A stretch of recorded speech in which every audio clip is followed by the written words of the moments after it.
I just watched a YouTube video on how to replace this old leaky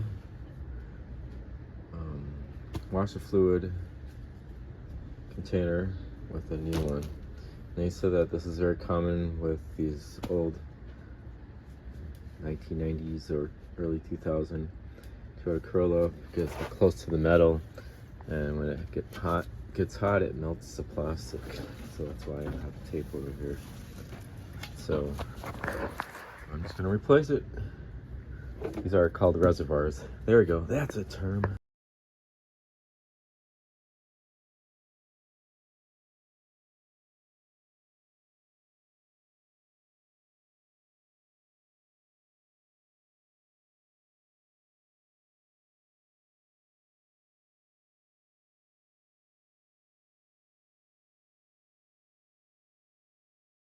The most time consuming trying to get this thing inside.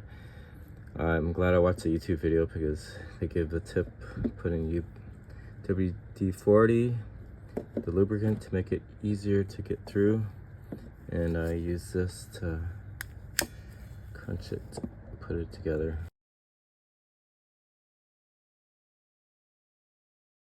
I just tested it. It was a leak, and it was coming out over here. There's a little spigot, and I just wasn't sure if that's needed, but I plugged it with like a twisty.